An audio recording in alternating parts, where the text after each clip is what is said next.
네, 당원 동지 여러분 반갑습니다. 이제 저희는 3번 김경재 경선 예비 후보자님을 모셨습니다. 자기소개 부탁드립니다.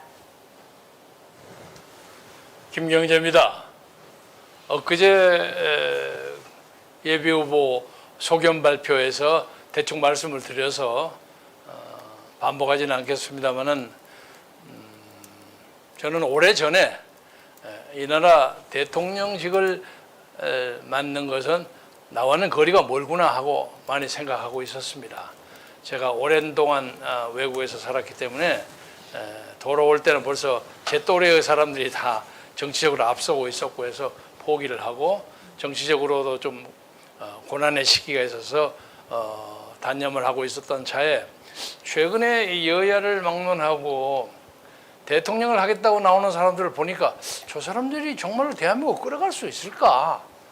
정말 주중에 누구 하나라도 되면 정말 큰일인데 그중에는 한두 명은 물론 있습니다만은 그래서 그런 걱정에 나날을 보내고 있었는데 때마침 정광훈 목사께서 이끄는 광화문 운동 그리고 국민혁명당이 내거는 정강정책이 이 나라를 끌어가는 데 가장 적절하다고 생각해서 과감하게 응모를 했습니다. 제가 보기에는 대한민국의 대통령을 할 만한 자질을 가진 사람이 적어도 제 주변에 아는 사람으로 한 20명은 있습니다.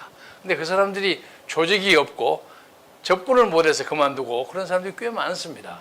근데 국민혁명당을 통해서 제가 그 뜻을 펼칠 수가 있다면 나라와 국민을 위해서 새로운 역사의 그 창달을 위해서 최선을 다할 각오로 나왔습니다. 네, 이제 자기소개를 잘 들어보았습니다. 그러면 이제 질문을 시작하겠습니다. 제가 김경재 경선 예비자 후보님의 자기소개서를 잘 읽어보았는데요. 좀 눈에 띄는 부분이 있었습니다. 기존 후보들의 역사 인식이 부족하다라는 것이 있었습니다. 지금 자기소개에서도 말씀하셨듯이 다른 후보자들은 저래서는 안 되겠다라고 생각하셨다는데 정확하게 구체적으로 어떤 점이 부족하고 그것에 비해서 예비 후보자님은 어떤 것이 강점인지 들어보고 싶습니다. 우리나라는 1945년에 광복을 할 때 정광훈 목사께서도 흔히 많이 인용하십니다만은 선택을 해야 했었어요. 이승만 박사냐, 북한의 김일성이냐 하는 선택에 직면하게 됐는데 당시에는 이 남한 쪽에도 북한의 김일성을 지지하는 사람이 적지 않게 있었던 건 사실입니다. 어떻든 간에 1945년이 지나서 1950년 그 김일성의 남침으로 인해서 우리가 동족상전의 전쟁을 벌여야 되지 않았습니까? 그때 이승만 박사라는 이승만 대통령이라는 불굴의 지도자가 나와서 대한민국을 이렇게 끌어갔습니다. 그래서 대한민국은 자유민주주의와 시장경제를 해야 할 나라입니다. 그런데 요새 북한의 대남 공작 때문에 대한민국 도처에 수많은 그 간첩 비슷한 사람, 주사파, 무슨 별 사람들이 다 있어요. 그래서 저는 이번에 대통령 선거가 이 나라의 자유민주주의를 지키느냐, 소위 자유민주주의를 지키느냐, 아니면 북한의 주체사상에 그냥 넋 빠진 사람들의 공작에 넘어가서 사회주의 혹은 공산주의 국가로 전락하느냐 하는 이념의 좀 제3차 대전입니다. 그런데 이걸 모르고 그냥 뭐 경제정책에서 뭐 주택 활량을 하는데 뭐가 어쩌냐 이런 거 안 된 거. 그리고 심지어 어떤 사람들은 우리 국방에 501개 그 대계가 있으면 한미연합사에서 벌리는 우리의 생존과 관련되는 그런 계획도 전혀 모르고 있어요. 이런 사람이 대통령을 하면 어떻게 대한민국 50만 국군을 끌어갑니까? 이거 큰일 났어요. 그냥 가만히 앉아서 그냥 대한민국을 그냥 북한의 김정은의 아가리에다가 갖다 바치는 그런 결과가 되지 않느냐. 이거 가만둬서는 안 되겠다. 그런 생각을 가지고 있습니다. 네, 그렇다면 제가 아까 말씀드린 것 중에 하나가 이제 기존 정당 후보들이 어떤 점에서 부족한지에 대해서는 말씀을 잘 해주셨습니다. 그러면 이제 제가 추가적으로 더 묻고 싶은 건 그렇다면 경선 예비 후보자님께서는 그에 비해서 어떤 점이 더 강점인지 그것도 여쭤보고 싶습니다. 저는 1972년에 미국으로 유학을 떠나서 1987년 말에 5년 몇 개월 만에 세칭 16년에 망명을 하고 돌아왔습니다. 당시에 갔을 때는 박정희 정권에 반대하는 학생운동자의 신분으로 갔고 가자마자 역골이 취소돼서 망명자로 무국적자로 살기도 하고 미국에서 소위 민주화 운동을 많이 했습니다. 북미주, 소위 카나다와 미국을 대표하는 북미주의 민통연합 전국 의장도 하고 그랬습니다. 그런데 그 과정에서 제가 다니는 학교에 한때 그 이승만 박사께서 그 옆에 프린스턴을 다니다가 제가 다니는 유펜으로 와서 한 2년 동안 경제학 공부를 하셨더라고요. 그래서 그런 인간적인 유대 때문에 이 박사님을 쭉 보다 보니까 이건 대단한 분이에요. 제가 여기서 이 박사를 반대했을 때는 그냥 독재하는 사람 이렇게 생각을 했는데 엄밀히 말하면 그 독재는 이 박사는 이미 대통령이 당선이 돼 있는 거고 이기붕 부통령 후보에 대한 어떤 부정선거 때문에 우리가 반대를 하지 않았습니까? 그래서 가서 이승만 박사의 그 족적을 보면서 이 양반은 우리가 도저히 놓칠 수 없는 우리하고는 차원이 다른 불굴의 민족 지도자라는 걸 실감했습니다. 그 양반이 또 거기서 독립운동하면서 당시 필라델피아에서 살았던 서지필 박사와 왔다 갔다 형님 동생 하면서 거기서 일도 해주면서 독립자금 작업 받아가지고 상해도 가고 그리고 뭐 파리도 가고 많이 그랬던 그 족적이 아주 많이 있습니다. 그래서 이 박사가 대단한 분이구나. 그리고 박정희 대통령은 5.16 군사혁명 소위 그걸 일으켜서 일반적으로 자유민주주의를 지켰던 사람에게는 이건 좀 아니지 않느냐 하는 느낌을 많이 가진 건 사실입니다. 그런데 가서 보니까 개발도상국가에서 경제발전을 하기 위해서는 때로는 강제가 필요하다. 뭐 우리 이 박사가 잘 아시지만 폴리티컬 코어션이래. 코어션이 필요하다 하는 생각을 했습니다. 예를 하나 들자면 지금 경부 고속도로라는 것이 우리가 물류의 우리나라의 대동맥 아닙니까? 그런데 그 경부 고속도로를 만드는데 야당 지도자들이 난리 법석을 하고 반대를 했어요.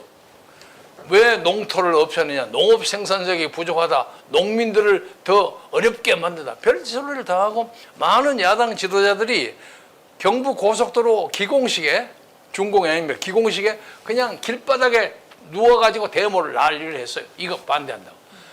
그런데 그 사람들도 그때는 그것이 옳다고 생각한 거예요. 저도 한때 그렇게 생각을 했습니다. 미국에 가보니까 그렇지 않아요. 그래서 제가 16년 동안에 솔직히 말해서 박정희 정권에게 반대하는 학생으로 갔다가 돌아오면서 가슴속에 이승만 박사와 박정희 대통령을 가슴속에 잔뜩 넣고 왔습니다. 그리고 가기 전에 제가 접촉을 했던 많은 야당 인사, 이 사람들은 제가 변한지를 잘 모르는 거예요. 그래서 틈틈이 얘기했어요. 틈틈이 얘기해서 이 나라는 막연하는 중도나 적당한 진보나 이걸 가지고는 안 됩니다. 그러니까 일반적으로 정상적인 나라에서는 중도와 약간의 진보가 있을 수 있죠, 박사님. 그렇잖아요? 근데 우리나라 진보라는 게 전부 북한하고 연결된 사쿠라들이야, 이게. 이건 안 되는 겁니다. 그래서 이것을 끊기 위해서는 아까 직전에 고영일 변호사가 나가서 전쟁도 불사하겠다는 말씀을 해서 제가 아주 감동 있게 들었는데, 그래서 지혜롭게 다루고 한미일 해양 상박 체제를 구축하는 것이 이 나라를 끌어가는 가장 좋은 방법이라고 생각합니다. 예, 그럼 지금 시간이 얼마 안 남았기 때문에 제가 좀 짧게 여쭤보겠습니다. 예. 이렇게 주사파 정권들이 사실 아까 좀 말씀드려 보니까 경제 정책보다는 이념을 바로 잡아야지 나라가 바로 선다고 그렇게 말씀하신 것 같습니다. 네. 그리고 그 수단으로서는 역시 좀 힘을 어느 정도 써야 한다는 점에 대해서 공감을 하고 계시는 것 같고요. 그렇다면 이제 제가 아까 전에 고영일 후보자님께도 말씀드렸던 것 같이 사실 국민혁명당은 지금 제1야당이 아니고 이제 여당이 된다 하더라도 아직 세력이 좀 부족하다는 건 사실입니다. 그렇기 때문에 국민혁명당의 수석 고문으로서 계셨기 때문에 국민혁명당이 전국에 뿌리 내리기 위해서 어떤 계획을 갖고 계신지 그것도 듣고 싶습니다. 지금 국민혁명당 조직위원회에서는 전국의 254개의 선거구에 3,500개의 동책을 전부 만들고 있습니다. 그래서 아마 우리 조직이 완성되면 천만 당원도 쉽게 달성될 뿐만 아니라 대한민국에서 아무도 국민혁명당을 무시할 수 없는 그런 세력이 되리라고 보고 있습니다. 이미 제가 알기로는 200만을 돌파해서 300만으로 가고 있는데 이것만 하더라도 역사상 우리나라에 200만 이상의 유료 소위 그 당비를 내는 당원이 일찍이 있은 적이 없습니다.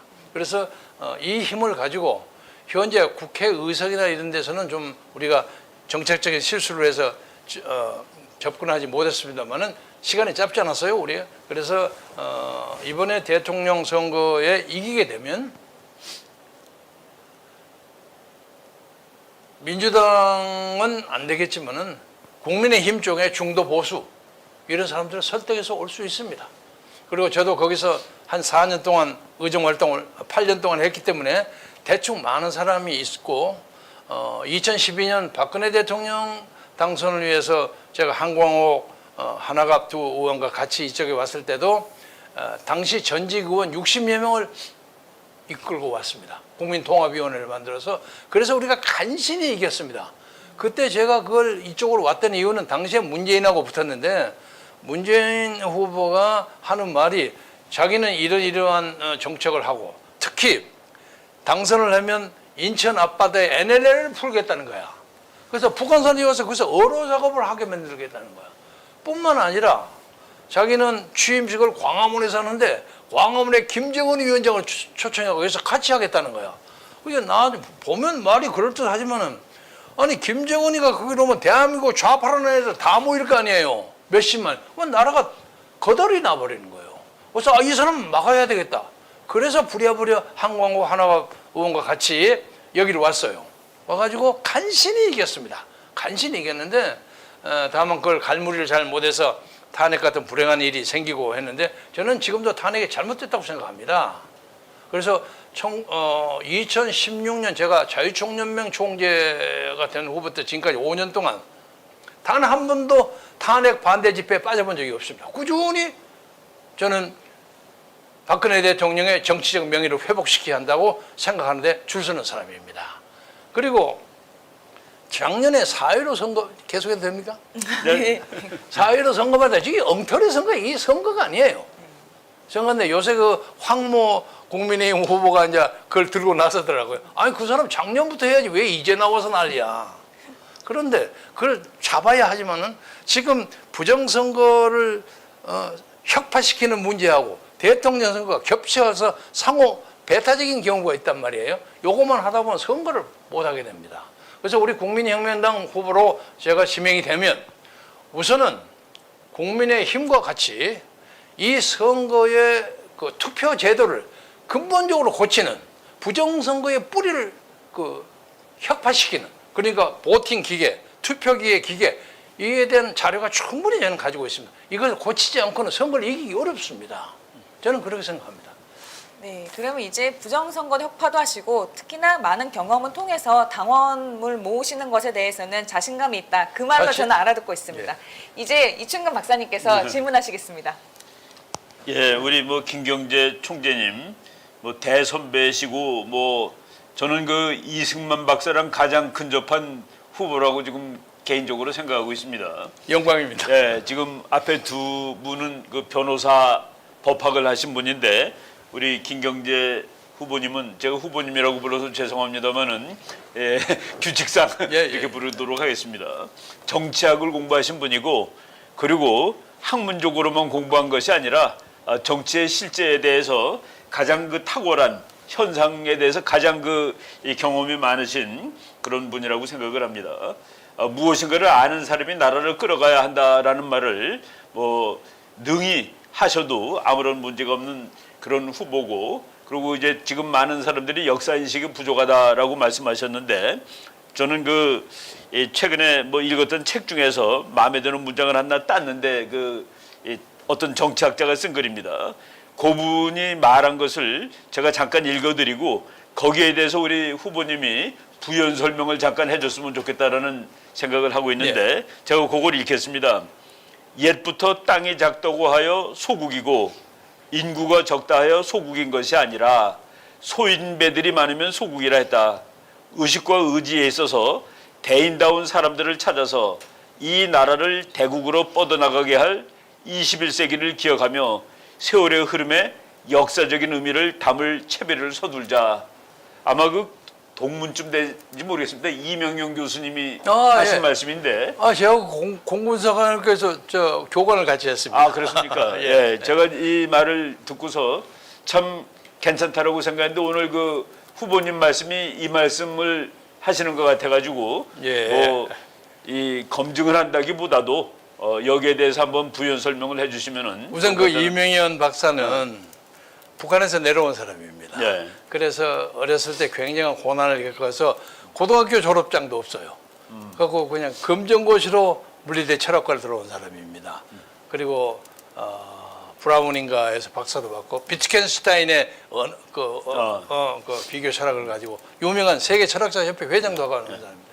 제가 공군사관학교 같이 교관을 했습니다. 아, 그걸 하셨군요. 제가 그 말씀을 드리면서 느끼는 것은 이승만 박사님이 갑자기 생각나는데 이승만 박사님은 대한제국 말기에 고종 말기에 이 왕정을 혁파하고 자유공화정을 만들자 하는 혁명을 일으키다가 사형선고를 받았어요. 사형선고라는 건 요새는 그래도 사형선고 집행도 보류하는 그런 일도 있지만 그때는 그냥 칼만 가면 그냥 하루아침에 가는 거 아닙니까? 그래서 한성 감옥에서 5년 동안 감옥살이를 했어요. 사형수로. 근데 그때 쓴 책 독립정신이라는 책을 제가 프린스턴 대학 도서관에서 그걸 봤어요. 그런데 놀랄만한 것은 한 100년 전 책인데 국가는 교류를 해야 한다. 수출을 하고 물류를 해야만 산다. 그리고 뭐 인문을 발달시키고 외국에 많이 보내고 그렇게 해야만 살지 여기서 살면 우리나라의 개구리가 된다. 그런 말씀을 쭉 하셨더라고요. 100년 전에. 그래서 저는 그 소국이라는 것이 나라가 적어서 소국이 되는 것이 아니라 그 말씀이 참 맞습니다. 그리고 우리가 지금 삼천리 한반도의 반을 차지하고 살지만은 저 북방도 사전 대한민국 헌법상 대한민국의 영토를 불법 집현 반란 집단이기 때문에 저게 우리나라 영토입니다. 그렇게 삶에도 불구하고 우리나라의 세계적인 기업이 얼마나 많습니까? 우리나라 여성들이 얼마나 골프를 잘 칩니까? 그냥 LPGA에 가면 1등부터 한 5등까지 거의 대부분이 한국의 낭자들이 하고 방탄소년단은 얼마나 잘합니까? 그래서 우리의 재능과 창의성, 그 불굴의 현실 적응력을 가지면 이 조그만 나라 가지고도 세계에 꽝꽝거리고 우리가 10대 경제국에 들어가는 나라예요. 맞습니다. 만약에 저걸 다 포괄을 한다면 우리가 일본하고 중국에 절대로 꿀리지 않는 나라가 될 수 있다고 생각합니다. 우리 박사님도 잘 아시겠지만 인도의 시상 타골이 오래전에 코리아여 언젠가 동방의 불빛이 될 것이다. 저는 그 말을 막연하게 들었는데 이것이 맞을 수도 있다고 생각합니다. 그래서 우리가 지금 이 위태로운 자유민주 체제를 잘 지키고 북한을 저 미몽과 공산주의 독재 세습체에서 깨부시는 자유의 광장으로 나오면 우리나라는 정말로 좋은 민족이 되리라고 생각하고 하나만 덧붙이자면 제가 청와대에서 근무를 하다가 자유총연맹이라는 350만의 조직을 가진 우리나라의 그 보수주의 정당의 수장으로 선출이 돼서 선거를 돼서 된 겁니다. 92명의 통일선봉대라는 걸 만들었습니다. 우리는 절대 니들을 쳐들어가서 니들을 만들려고 하는 그런 의욕이 없다. 자유로 열면 자유스럽게 같이 먹고 같이 사는 그런 나라를 만들자. 제발 쳐들어오지 말게 하자. 그 대신 그걸 하기 위해서 니들 여기다 간첩 보내고 뭐하면 우리를 단호하게 친다. 어림없다. 그런 입장을 세우면 북한도 결국은 저는 붕괴하리라고 생각합니다. 여러 가지로 봐서. 네. 지금 이제 제가 우리나라 최근 대통령들을 보면서 한국은 미국과의 그 관계가 대단히 중요합니다. 그리고 이제 미국한테 우리의 주장을 얘기할 수 있고 그것도 하시라도 정말 그 통역 없이도 그것이 가능한 사람이라야 된다고 생각을 하는데 이승만 대통령이 한국전쟁 나는 그 6월 25일 밤에 동경에 있는 메가더 장군을 새벽입니다. 새벽에 전화 걸어가지고 막 호통을 치면서 깨우고 물론 다 영어로 했습니다. 물론이죠. 우리 오늘 김경재 후보님께서 72년부터 87년까지 미국에 15년, 16년 생활하시면서 저는 이런 사태가 됐을 때 미국 장군한테 전화 걸어서 호통을 칠 수 있을 것이다, 있는 분이다라는 생각을 미국 장관이 하는데 조 바이든 제 친구입니다. 사실. 예, 저하고 나이도 같고. 예. 그래서 옛날 미국에 있을 때 자주 교류하고 그런 적이 있습니다. 제가 그걸 뭐 내세우진 않습니다만은 아마 저하고 뜻이 맞는 대통령이 지금 있었더라면 조 바이든 취임식에 제가 그렇죠. 특사로 가는 게 가장 적임자입니다. 네. 그리고 예. 여러 가지로 봐서 미국을 버려가지고는 대한민국의 생존이 불가능합니다. 당연하죠. 그리고 저는 미국에 오래 살아서 그런지 모르겠지만 미국의 합리적 자유주의 그리고 기업가도 국민으로부터 존경받는 기업가가 있는 게 미국에 있어요. 맞습니다. 그리고 우리가 살 수 있는 길은 수출하고 일본을 또 우리의 우방으로 다시 끌어들이고 말이 좀 안 되지만 일본하고 미국은 원자탄 던지면서 싸움했던 사람들 아닙니까? 그래도 그런 불구 대천지 원수도 지금 동맹하는 것처럼 우리가 30년 고난을 많이 겪었지만 잡아야죠. 잡아서 한국과 미국과 일본이 모아져야지 북한과 중국과 러시아를 해볼 수가 있고 북한도 우리가 자유화시키는 그런 새로운 시대가 열린다. 그렇게 믿고 충분히 가능하다고 생각합니다. 예, 제가 뭐 더 이상 질문할 거 없는데 그 미국을 이해하고 세계를 이해하시는 분이 우리의 그 대통령이 당연히 돼야 됩니다. 그리고 우리 그 후보님이 우리 국민들이 다 지금 보셨겠지만은 그 뭐 판단을 하실 수 있을 것입니다. 미국과 언제든지 밀접하게 즉시 소통이 가능한 그런 후보라고 생각이 됩니다. 예, 제 질문은 여기까지 하겠습니다. 네, 그럼 지금 30초밖에 안 남았기 때문에 지금 추가적인 질문하긴 좀 뭐하고 그래서 저희는 이만 마무리하겠습니다. 말씀하셨듯이 국민혁명당은 당원을 보면 절대 작지 않습니다. 국민혁명당 당원 여러분들께서는 자부심을 가지셔도 좋습니다. 단 다른 정당과 연합하고 유학하신 경험을 살려서 안정적인 국정을 운영하시겠다는 말씀 국민혁명당에 필요한 전략이라고 생각을 합니다. 그럼 저희는